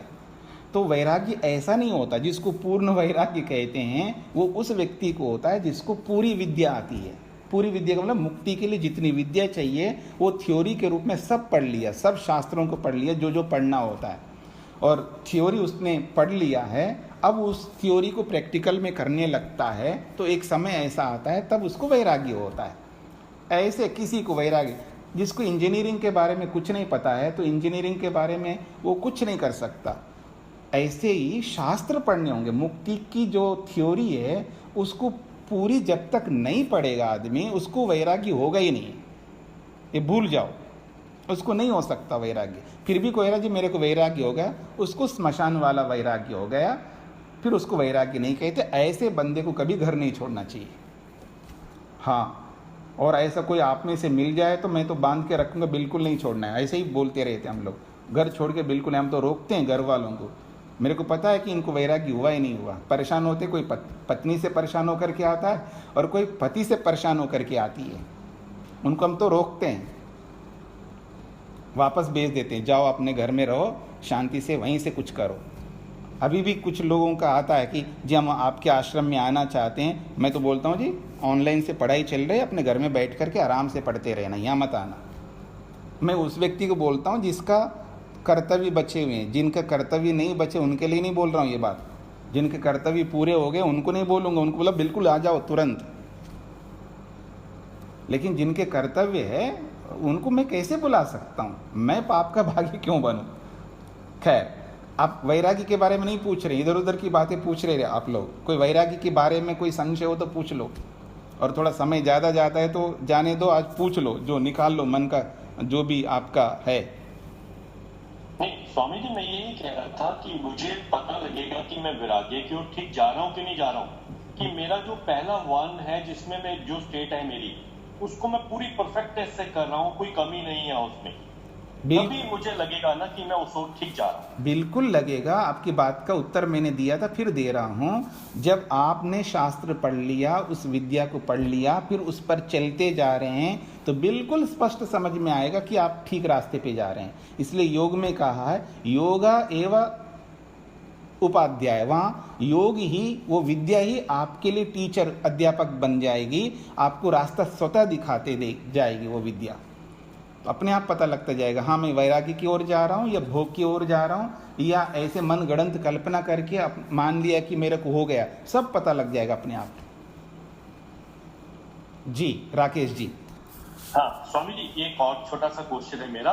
एक सर्वभूतई विभाति आपने लिया है जी, इसमें आपने जड़ और चेतन दोनों चीजों को लिया है। जी तो जी। चेतन में आत्मा परमात्मा, इसको भी बीच में इंक्लूड किया गया?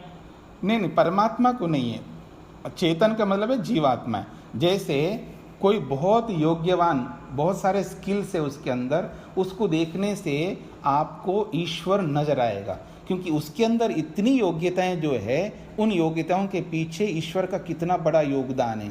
तो उस व्यक्ति के माध्यम से ईश्वर आपको और स्पष्ट हो जाएगा। जैसे किसी वृक्ष को, किसी पहाड़ को, किसी नदी को, किसी ऐसे जड़ वस्तु को देखने से आपको ईश्वर नजर आता है ना, उसकी रचना विशेष आप देखते हैं तो आपको पता लगता है कि ईश्वर की लीला देखो कैसे बना है।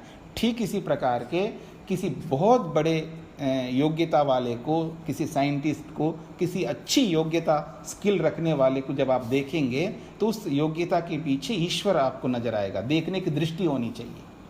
उस दृष्टि से यहाँ पर बताया गया कि सर्वभूते विभाति, परमात्मा जो है जड़ और चेतनों के माध्यम से अपने आप को प्रकट करता है, क्योंकि ईश्वर जो प्रकट होता है या तो सृष्टि के माध्यम से प्रकट होता है या हम मनुष्यों के माध्यम से प्रकट होता है। ऐसे सीधा सीधा आकर के आपको प्रकट ऐसे नहीं होता है। जी हाँ, धन्यवाद स्वामी जी। हाँ जी, किसी को वैराग्य के बारे में पूछना हो, कोई शंका हो, कोई समझ में नहीं आई, कोई गलत बात लगती है, मैं कुछ नहीं बोलूँगा। अगर आप कहेंगे आपकी बात गलत है या आप गलत बोल रहे हैं या यहाँ ऐसा होना चाहिए, जो भी आपके मन में लगे निसंकोच पूछ लीजिएगा, मैं किसी को ना दबाऊंगा ना कुछ करूंगा। जो भी बोलूंगा वो शास्त्र के आधार पर बोलूंगा, किसी को दबाने के लिए, किसी को गलत ठहराने के लिए मैं बिल्कुल नहीं बोलूंगा। अगर बोलूंगा तो पहले सबसे पहले मैं मुक्ति से दूर हो जाऊंगा। जी जी जी। ये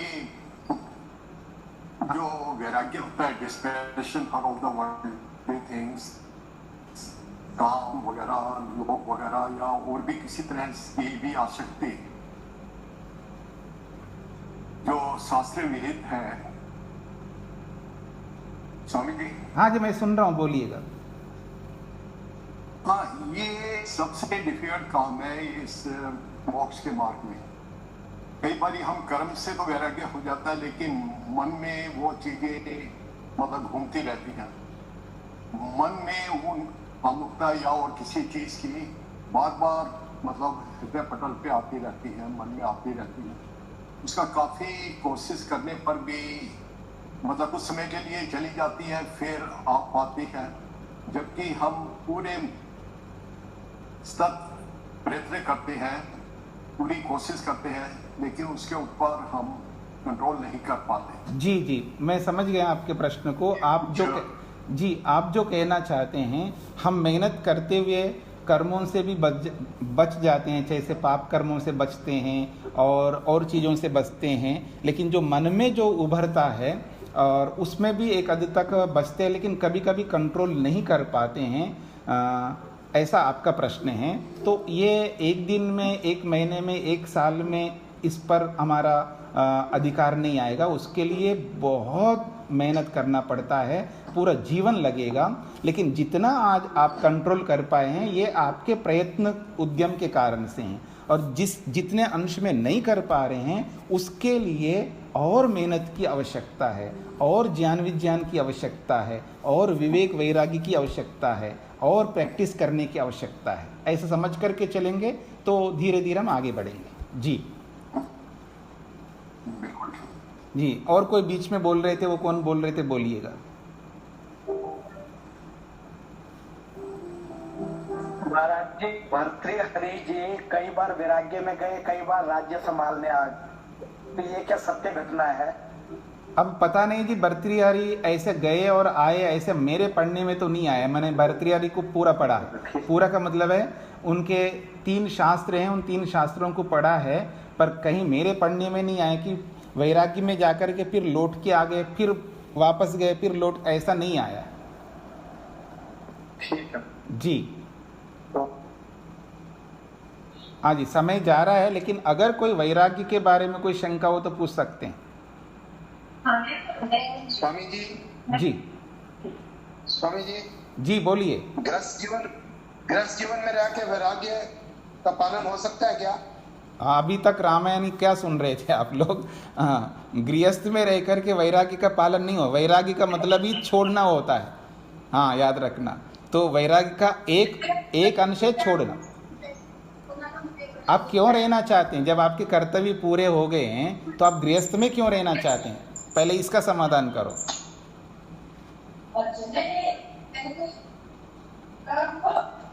मतलब जब आपके गृहस्थ के सारे कर्तव्य पूरे हो गए, आपके बच्चे बड़े हो गए, उनकी शादियां हो गई, तो आप फ्री हो गए कर्तव्यों से, फिर गृहस्थ में क्यों रहना चाहते हैं आप? पहले इसका समाधान करोगे तो फिर मैं आगे बोलूंगा। इस आयु में जी जैसे 75 प्लस है, तो अभी कहाँ जाएं इस आयु में? ये अलग प्रश्न है। ये अलग प्रश्न है कि कहाँ जाएं, ये अलग प्रश्न है। जब आदमी को जब निकल पड़ता है तो सारा रास्ता उसको सामने दिखाई देता है, फिर वो रुकता नहीं है, अपने आप रास्ता सामने आता रहता है, अपने आप सब कुछ काम होते रहते हैं। जब एक आदमी ठान करके चलता है ना, तो सारे रास्ते खुल जाते हैं उसके लिए। अब याद रखना, सुनिए, अलग रह रहे हैं, घर से अलग रह रहे हैं, उनके बच्चों से अलग रह रहे हैं। नहीं, बिल्कुल नहीं रह रहे हैं, बिल्कुल नहीं रहे। अलग रहने का मतलब अलग होता है। देखिए, 75 साल में ही सन्यास बनता आदमी, 75 साल में सन्यास बनता है। तो ये मत बोलिए कि 75 साल हो गए, अवस्था रोकती नहीं है कभी किसी को।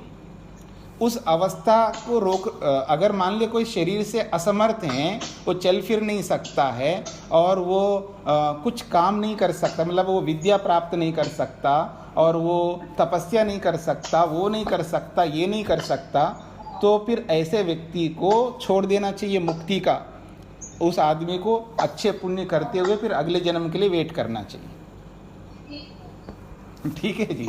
मतलब शरीर से अब जब वो कुछ कर ही नहीं सकता, ना तपस्या कर सकता है, ना विद्या पढ़ सकता है और कुछ मुक्ति के जो करने योग्य काम ही नहीं कर पा रहा है, तो फिर वो मुक्ति की आशा लेकर के कैसे बैठ सकता है? ऐसा थोड़ा है कि आप असमर्थ हो और आपको मुक्ति मिल जाए, ऐसा नहीं होता है ना। आपको मुक्ति के लिए मेहनत करना है, वो मेहनत करोगे तभी मुक्ति मिलेगी। तो वो उस मेहनत के लिए आपको शरीर को भी वैसे बनाना होगा। अगर कोई शरीर से चल ही नहीं सकता, 20 रोग लगे हुए हैं, हार्ट ट्रबल है, लीवर खराब है, किडनी फेल है और वो ऐसा है, ये ऐसा है, तो ठीक है जी, आप वहीं बैठे रहो खाट पे या जैसे भी रहते रह रहो और अच्छे पुण्य कर्म करते रहो। वो बाकी पाप कर्म छोड़ते जाओ, पुण्य कर्म कर लो और अगला जन्म बहुत अच्छा मिलेगा। फिर अगले जन्म में मुक्ति के लिए और ज़्यादा मेहनत कर लेना, ऐसा होगा। अगले जन्म की तैयारी करें। हाँ, मतलब जो घर त्याग नहीं कर सकता, उसको लगता है जी मेरा शरीर साथ नहीं दे रहा है, मैं घर छोड़ करके आज कहीं नहीं जा सकता, अर्थात मैं एबल नहीं हूँ, समर्थ नहीं हूँ। इसका सीधा अर्थ है वहीं बैठे रहें और बहुत ज़्यादा पुण्य करें और ये जो पाप करते रहते हैं ना बीच बीच में, वो सब छोड़ दें और वो छोड़ करके बढ़िया पुण्य करके अगले जन्म के लिए तैयारी करें, अच्छा जन्म प्राप्त हो जाए। जी हाँ, ठीक है। नमस्ते स्वामी जी। जी, जो आश्रम में आके तपस्या करते हैं, जैसे बुजुर्ग हैं, वो माता पिता वो इसके वो घर में भी तो रह के तपस्या कर सकते हैं ना? नहीं, श्वेता जी, ऐसा होता है, घर में रहना का मतलब है अटैचमेंट। जब आप एक अटैचमेंट को नहीं छोड़ रहे हैं तो फिर आपको वो उपलब्धि कैसे मिलेगी? जब शास्त्र कहता है कि आपका कर्तव्य पूरा हो गया तो उस अटैचमेंट को, संबंध को छोड़ो और आगे बढ़ो। इसका अर्थ ये है कि सीधी सी बात है, अभी आप में से बहुत सारे लोगों को वैराग्य नहीं पकड़ में आ रहा है। देखिएगा, होता क्या है, हम जो संसार में आए हैं किसी बड़ी उपलब्धि यानी मुक्ति को, मोक्ष को, पूर्ण सुख को प्राप्त करने के लिए आए हैं। अब आए हैं तो तुरंत जा नहीं सकता आदमी, अब जन्म ले लिया और थोड़ा बड़ा हो गया और मुक्ति में चला गया, ऐसा तो कर नहीं सकता। उसको बहुत कुछ तैयारी करनी पड़ती है। उस तैयारी में उसको विद्यार्थी बन करके विद्या प्राप्त करनी पड़ती है और विद्या प्राप्त कर लिया है और विद्या प्राप्त करने के बाद में थ्योरी तो आ गई उसके पास में। मेरी बात को समझने का प्रयत्न करना, थ्योरी आ गई है, अब थ्योरी आ गई तो उसको प्रैक्टिकल करके सीधा जाओ मुक्ति में। तो उसका नहीं, अभी मैं नहीं जाना चाहता, अभी थोड़ा रुकना चाहता हूँ, मैं थोड़ा सा और अपने आप को देखना चाहता हूँ। ठीक है भाई, तू सीधा नहीं जा सकता तो गृहस्थ बन, ये परमात्मा ने विधान बनाया है। अगर ब्रह्मचर्य आश्रम से सीधा विद्या प्राप्त करके सीधा मुक्ति में जाना है तो सीधा संन्यास ले ले और सब त्याग करके जा। फिर कोई झंझट ही नहीं है कि शादी कर लिया और बच्चे हो गए उनको कैसे छोड़ना, कुछ नहीं, सीधा जाओ ना। नहीं जा रहा है, डायरेक्ट कोई जा नहीं पा रहा है, तो उसके लिए भगवान को क्या करे? फिर भगवान तो उसको बंद कर दे, उसको समाप्त कर दे। तो उसने गृहस्थ का बनाया सिस्टम, तो उसको गृहस्थ आश्रम में भेजे। तो यहाँ जा, यहाँ रह करके यहाँ अनुभव ले ले, फिर अनुभव ले करके जैसे फिर वैराग्य होते फिर वहाँ से निकल पड़। तो इसलिए गृहस्थ बनाया और गृहस्थ में रहते हुए सीधा मुक्ति में जा सकता है, अर्थात गृहस्थ में रहते रहते उसको वैराग्य हो जाए तो वहीं से गृहस्थ से सीधा संन्यास ले सकता, तो भी नहीं कर पाया। वो गृहस्थ में रह करके भी वो उपलब्धि को नहीं प्राप्त किया, यानी पहले पड़ाव में ब्रह्मचर्य आश्रम में ही करना था, नहीं कर पाया, और फिर गृहस्थ में जाकर के करना था, वो नहीं कर पाया। तब वो ना करने वाले व्यक्ति को फिर वानप्रस्थ में जाना पड़ता है। फिर वानप्रस्थ में रहते हुए फिर वो करना पड़ता है त्याग, वो नहीं कर पाया तो फिर उसको संन्यास लेना पड़ता है और फिर संन्यास में लेकर के फिर वहाँ से जाना पड़ता है। इसलिए पड़ाव दिए भगवान ने। ये तो केवल माध्यम है, जैसे आप कहीं जाते हो तो किसी होटल में रुकते हो, खाते हो, पीते हो, सब लोगों के साथ अच्छा संबंध बनाते हो, हाँ जी नमस्ते करके वहाँ से चल पड़ते हो, ये वो वाली स्थिति है। कोई किसी का नहीं, याद रखना, कोई ना पति ना पत्नी ना बच्चे, कोई किसी का नहीं, सब अपने अपने सुखों के लिए लगे हुए हैं, एक पड़ाव में इकट्ठे हो गए हैं, माध्यम बन गए हम एक दूसरे का, माँ बनने का, पिता बनने का, भाई बनने का, ये सब बनने का माध्यम बन गए, और उन माध्यमों का इस्तेमाल करो, जब आगे बढ़ना हो तो नमस्ते करो, आगे बढ़ जाओ। ये सारी बातें क्योंकि हमको सिखाई नहीं गई है, पढ़ाया नहीं गया, हमको शिक्षा ही नहीं दी गई, इसलिए सारी मुसीबतें हो रही है। अब श्वेता जी बोलेंगी जो आपका प्रश्न था। हाँ स्वामी जी, आप जो कह रहे हैं वो सही है स्वामी जी, मगर आज के टाइम पे कुछ सेफ्टी नहीं है यहाँ जहाँ पे। अच्छा। तो अगर मेरी माँ जाना भी चाहती है तो उसको हम लोग रोकते हैं कि पता नहीं कैसा होगा वहाँ पे, तो ऐसा डर लगता है स्वामी जी। कहाँ, मतलब किसी आश्रम में जाना ठीक है। ऐसा होता है कि जैसे बच्चे को हम अच्छे स्कूल में पढ़ाना चाहते हैं, आप तो बाहर हैं विदेश में, लेकिन भारत की बात कहूँ मैं, अच्छे स्कूल में पढ़ाना चाहते हैं तो हम क्या करते हैं, उसकी सारी व्यवस्था करते हैं, सारा प्रबंध करते हैं, चाहे पैसे का हो, स्कूल बस का हो, या उसके लिए अलग से जो भी करना पड़ता, सारी व्यवस्थाएं करके फिर उसको स्कूल में एंट्री करवाते हैं। ठीक इसी प्रकार से अगर किसी को अपने माँ बाप को वानप्रस्थ में भेजना है, जहाँ भी वहाँ व्यवस्थाएं ठीक नहीं है, जो भी ऐसा है, तो सारा प्रबंध हमें ही तो करना पड़ेगा ना गृहस्थियों को, और कौन करेगा।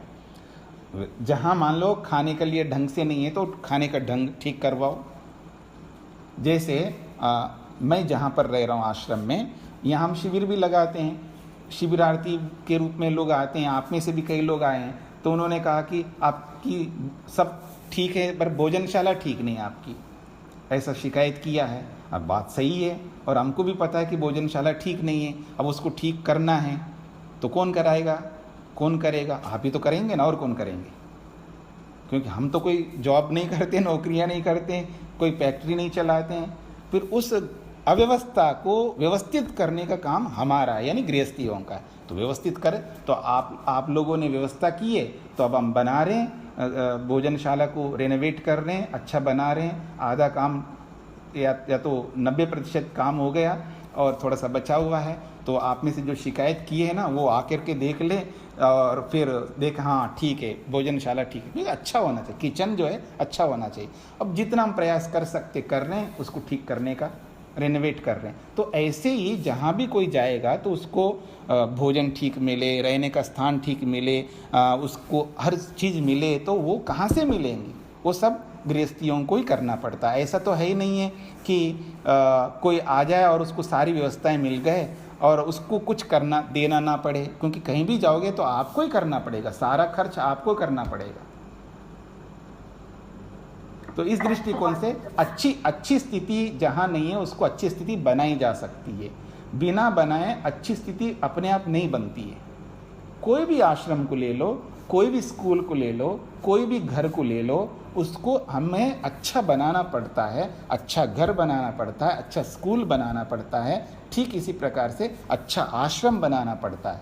तो अच्छा आश्रम बनेगा तो सब आना चाहेंगे, और आश्रम ही ठीक नहीं है तो उसके ठीक ना होने के पीछे दो लोग कारण हो सकते हैं। उस आश्रम को चलाने वाले कारण हैं या उस आश्रम को सहयोग करने वाले कारण हैं। अगर आपने सहयोग पूरा किया है फिर भी आश्रम को चलाने वाले नहीं कर रहे हैं तो वो गलत है, और आपने सहयोग नहीं किया है इसलिए आश्रम की व्यवस्था ठीक नहीं चल रहा है तो फिर आप गलत होंगे, तो कोई तो गलत होगा।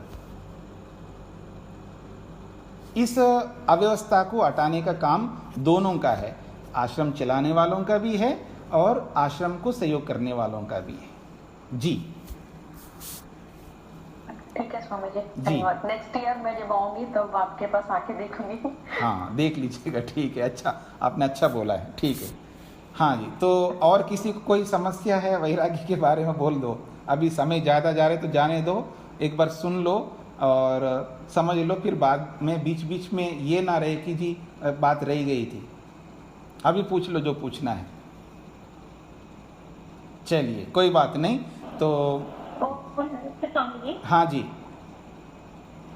जी अभी वैराग्य करना है तो फिर जैसे माता पिता से बहुत ज्यादा मोह होता है, तो उस विरक्ति को हम कैसे ला सकते हैं, उस वैराग्य को? जैसे किसी का देहांत हो जाता है तो उस समय बहुत भयाक्रांत हो जाते हैं, तो उससे मुक्ति पाने के लिए क्या उपाय है? ये तो बहुत सरल है कि हमें जिसके साथ भी हमारा जो संबंध प्रगाढ़ हो जाता है तो उस संबंध को समझना पड़ता है। वो संबंध किस लिए बना है, उसके विषय में विद्या की कमी है, जानकारी की कमी है। इन्फॉर्मेशन गेन करो उसके बारे में तो आपको समझ में आ जाएगा कि क्यों उनके साथ में हमारा अटैचमेंट इतना ज़्यादा हो रहा है, जबकि वो व्यक्ति संसार में है भी नहीं, अथवा जो है संसार में उनके साथ में भी ये जो अटैचमेंट ज़्यादा रखते हैं, अपेक्षाएं, ये बिल्कुल नहीं रखनी चाहिए।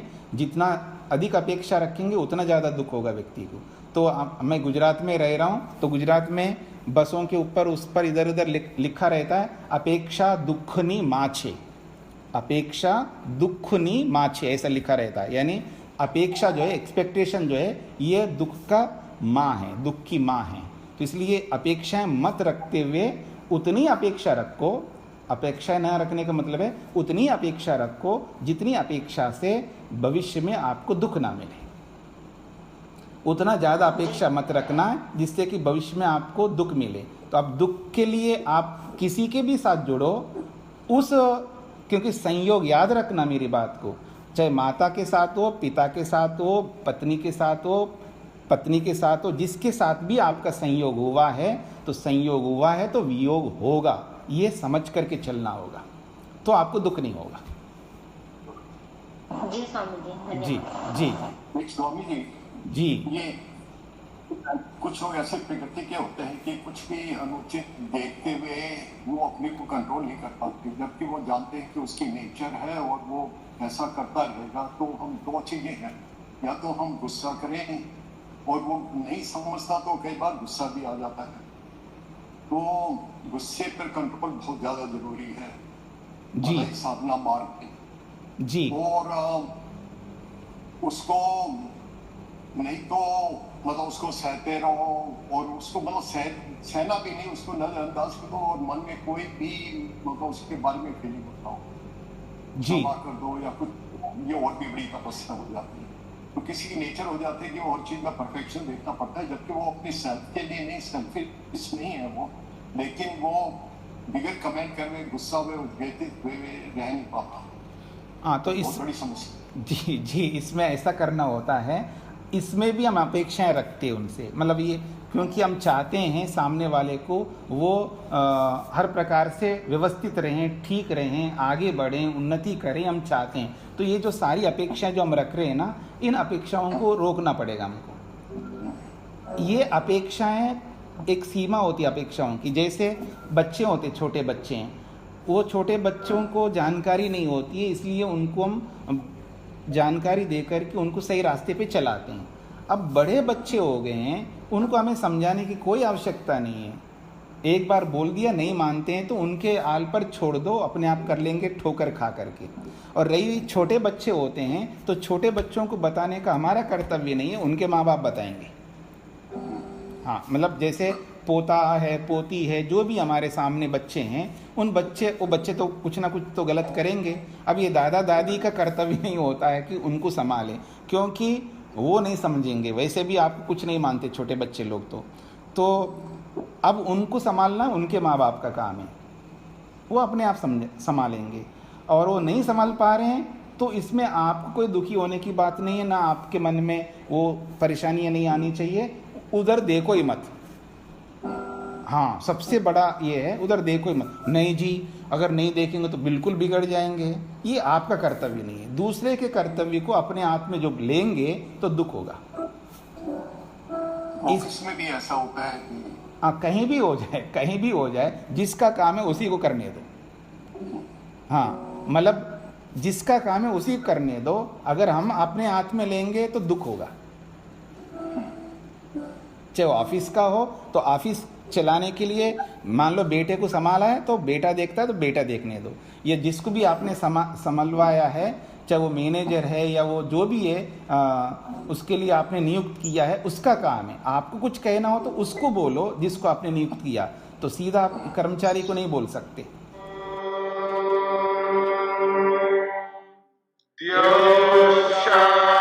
शांतिरंतरिक्षे अंतरिक्षं शान्ति पृथिवी शान्तिरापः शान्तिरोषधयः शान्तिः वनस्पतयः शान्तिर्विश्वे देवा शान्तिर्ब्रह्म शान्ति सर्वं शान्ति शान्तिरेव शान्ति क्षमा शान्तिरेधि ॐ शान्ति शान्ति